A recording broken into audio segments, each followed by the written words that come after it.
BCS ultimate চ্যানেলের পক্ষ থেকে আপনাদের সবাইকে স্বাগতম। আপনারা নিশ্চয়ই জানেন যে ইংলিশ লিটারেচার পার্ট থেকে বিসিএস প্রিলিমিনারি সহ বিভিন্ন পরীক্ষায় আমরা প্রায়শই প্রশ্ন আসতে দেখি এবং ইংলিশ লিটারেচার পার্টের বা ইংরেজি সাহিত্য অংশের সবচেয়ে গুরুত্বপূর্ণ একজন সাহিত্যিকের নাম হচ্ছেন উইলিয়াম শেক্সপিয়ার। উইলিয়াম শেক্সপিয়ার এমন একজন ব্যক্তি যিনি ভারতীয় উপমহাদেশে তো বটেই বিশ্বের ইতিহাসে এক বড় ধরনের যুগান্তকারী পরিবর্তন ঘটিয়ে গিয়েছেন তার অনবদ্য উন্নত সাহিত্য সৃষ্টির মাধ্যমে। আপনারা নিশ্চয়ই জানেন একটি জাতির তত বেশি উন্নত হয় যতটা তার সাহিত্য উন্নত হয়, এবং আপনি যদি তার সাহিত্যকে নষ্ট করে দেন তাহলে কিন্তু তার প্রকৃতিও নষ্ট হয়ে যায়। এটার একটা খুব সুন্দর উদাহরণ হচ্ছে বাংলাদেশ। আপনারা নিশ্চয়ই জানেন যে বাংলাদেশের যে সাহিত্যাঙ্গন রয়েছে এটা কিন্তু মোটামুটি সমৃদ্ধ হলেও এটা কিন্তু ইংরেজদের মতো বা ব্রিটিশদের মতো ততটা উন্নত নয়, এবং সেই কারণে কিন্তু জাতিগতভাবে আমাদের দেশের যারা এলিটস রয়েছেন, যারা ক্ষমতাবান মানুষ রয়েছেন, তাদেরকে দেখা যায় যে তারা বিদেশি ভিনদেশি বেনিয়াদের বিভিন্ন উৎসাহ উদ্দীপনায় তারা কিন্তু দেশের ব্যাপক পরিমাণ সম্পদ বিদেশে লুটপাট করে নিয়ে যাওয়ার চেষ্টা করে থাকেন।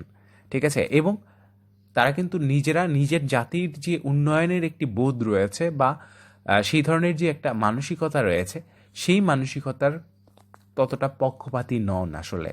তো এই জন্য আমাদেরকে সচেতন হতে হবে এবং সেই সকল মানুষদেরকে অবশ্যই আমাদেরকে সহায়তা করতে হবে যারা দেশের জন্য কিছু কাজ করছেন।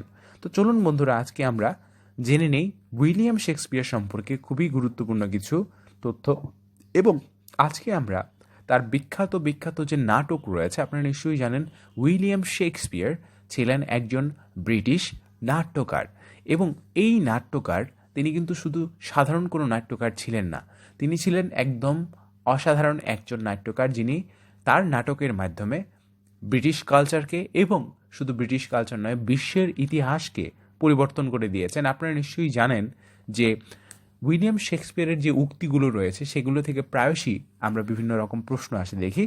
আপনারা অবগত নিশ্চয়ই রয়েছেন যে বিসিএস প্রিলিমিনারি পরীক্ষাতে উইলিয়াম শেক্সপিয়ার থেকে কিন্তু প্রশ্ন হয়েছিল। বিগত 40তম বিসিএস প্রিলিমিনারি পরীক্ষাতে আপনারা জানেন যে একটি প্রশ্ন এসেছিল যে উইলিয়াম শেক্সপিয়ারের মারা যান কত সালে।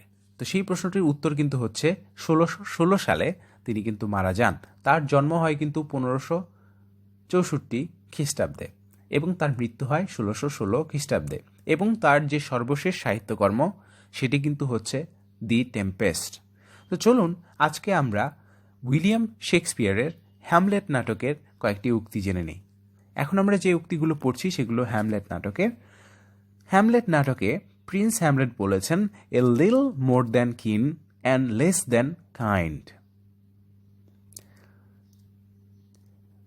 পোলোনিয়াস বলেছেন, this above all to thine own self be true.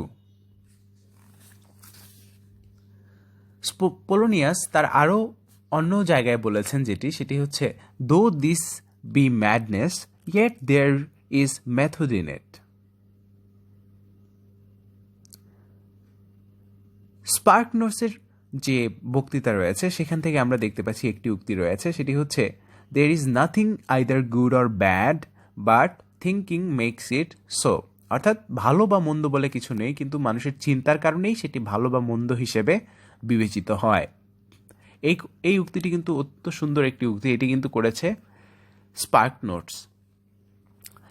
একটি গুরুত্বপূর্ণ উক্তি যেটি বিসিএস প্রিলিমিনারি পরীক্ষায় এসেছে হ্যামলেট নাটকের পার্ট, সেটি হচ্ছে যে to be or not to be that is the question. To be or not to be that is the question. Prince Hamlet বলেছে কি, to be or not to be that is the question. ঠিক আছে, আমি হব কি হব না সেটাই হচ্ছে বড় প্রশ্ন। The time is out of joint, O cursed spite that ever I was born to set it right. এটিও হ্যামলেট নাটকের একটি বিখ্যাত উক্ত, সেটি কি, the time is out of joint, O cursed spite that ever I was born to set it right. এই উক্তিটি থেকে আপনারা বুঝতে পারছেন যে এখানে সঠিক হওয়ার একটি প্রবণতার কথা উল্লেখ রয়েছে। I will spark daggers to her but use none. ঠিক আছে, এটিও হ্যামলেট নাটকের উক্তি। Brevity is the soul of wit, এই উক্তিটিও করেছে Polonius. Brevity is the soul of wit, এবং এই উক্তিটি কিন্তু খুবই গুরুত্বপূর্ণ। আপনারা নিশ্চয়ই জানেন যে বাংলাদেশ ব্যাংকের অ্যাসিস্ট্যান্ট ডিরেক্টর বা বাংলাদেশ ব্যাংকের সহকারী পরিচালক পদের জন্য এই প্রশ্নটি কিন্তু এসেছে। সেটি হচ্ছে brevity is the soul of the wit. এই উক্তিটির অর্থ কী? এই উক্তিটির অর্থ কিন্তু মানিকের খানিক ভালো। আপনারা নিশ্চয়ই জানেন যে বিভিন্ন পারিভাষিক শব্দ এবং অনুবাদ থেকেও বিভিন্ন প্রতিযোগিতামূলক পরীক্ষায় প্রশ্ন এসে থাকে।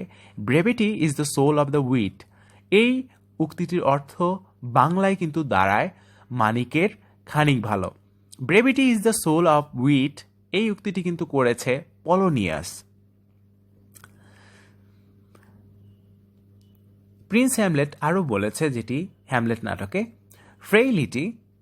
ফ্রেইলটি দাই নেম ইজ ওমেন, ফ্রেইলটি দাই নেম ইজ ওমেন, এটিও বলেছে প্রিন্স হ্যামলেট হ্যামলেট নাটকে।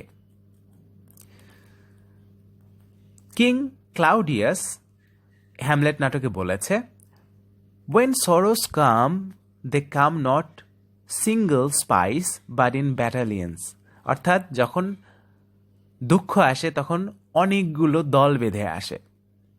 এই উক্তিটি কে করেছে? এই উক্তিটি করেছে কিং ক্লাউডিয়াস হ্যামলেট নাটকে। when sorrows come they come not single spice but in battalions, অর্থাৎ যখন দুঃখ আসে তখন অনেকগুলো দুঃখ একসাথে আসে। there is divinity that shapes our ends, there is divinity that shapes our end, there is divinity that shapes our ends, অর্থাৎ আমাদের যে ভবিষ্যৎ সেটা কিন্তু আমাদের ভাগ্য দ্বারা নিয়ন্ত্রিত হয়। ঠিক আছে, there is divinity that shapes our ends. There are more things in heaven and earth, Horatio, than are dreamt of in your philosophy. There are more things in heaven and earth, Horatio, than are dreamt of in your philosophy. এটিও কিন্তু Hamlet নাটকের একটি বিখ্যাত উক্তি। অর্থাৎ আমরা যে সকল বিষয় নিয়ে চিন্তা করি তার বাইরেও কিন্তু অনেক অনেক কিছু রয়েছে, হ্যাঁ, এই বিশ্বে। তো এটা খুব গুরুত্বপূর্ণ। There are more things in heaven and earth, Horatio, than are dreamt of in your philosophy. Neither a borrower nor a lender be far loan of loses both itself and friend. এই উক্তিটিও কিন্তু হ্যামলেটের নাটকের একটি খুবই অসাধারণ উক্তি। সেটি কি? Neither a borrower nor a lender be far loan of losses both itself and friend.